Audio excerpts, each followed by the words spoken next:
สวัสดีท่านผู้ชมที่เคารพต้อนรับทุกท่านเข้าสู่ข่าวคำป้องกันความสงบประจำวันจันทร์วันที่ 8 เดือนพฤษภาคม ปี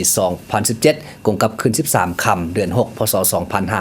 2560 สำหรับข่าวคำป้องกันความสงบในมื้อนี้มีข่าวที่สำคัญและน่าสนใจจากศูนย์กลางในท้องถิ่นรวมทั้งสภาพปรากฏการณ์ยอดทอที่เกิดขึ้นในสังคมมานำเสนอเริ่มต้นข่าวในมื้อนี้ท่านรัฐมนตรีกระทรวงการต่างประเทศเสนอร่างกฎหมายว่าด้วยสนธิสัญญาและสัญญาสากลต่อกองประชุมสมัยสามัญเทื่อที่ 3 ของสภาแห่งชาติสุดที่ 8ท่านเฉลิมชัย กมสิทธิ์รัฐมนตรีกระทรวงการต่างประเทศได้ขึ้นรายงานเสนอร่างกฎหมายว่าด้วยสนธิสัญญาและสัญญาสากลต่อกองประชุมสมัยสามัญเทื่อที่ 3 ของสภาแห่งชาติสุดที่ 8 ในวันที่ 8 พฤษภาคม 2017 โดยภายใต้การเป็นประธานของท่านปริญญาเอกบุญปอดบุตนวงศ์รองประธานสภาแห่งชาติมีบรรดาสมาชิกสภาแห่งชาติเข้าร่วม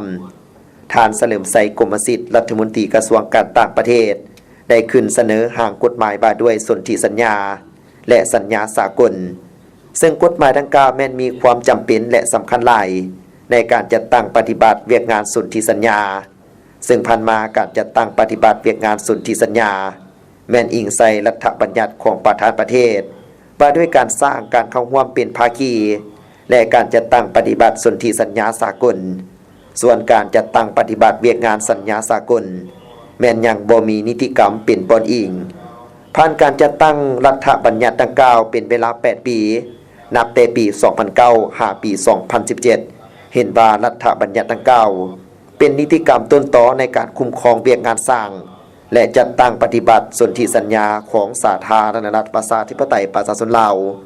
ให้เข้าสู่ระเบียบการเทื่อละเก้าในระยะแห่งการเชื่อมโยงกับภาคพื้นและสากลได้เป็นอย่างดีพอสมควรนำเอาผลประโยชน์มาสู่ประเทศชาติและประชาชนลาวบรรดาเผ่า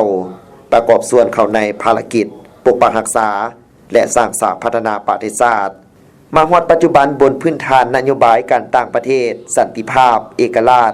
มิตรภาพและการร่วมมือสาธารณรัฐประชาธิปไตยประชาชนลาวได้เป็นภาคีสนธิสัญญาในขอบเขตเวียกงานต่างๆรวมทั้งหมดประมาณ900กว่าฉบับในขอบเขต2ฝ่ายและหลายฝ่ายซึ่งเป็นขอบกฎหมายในการพัวพันร่วมมือของสาธารณรัฐประชาธิปไตยประชาชนลาวกับต่างประเทศพร้อมทางได้ประกอบส่วนเฮ็ดให้บทบาท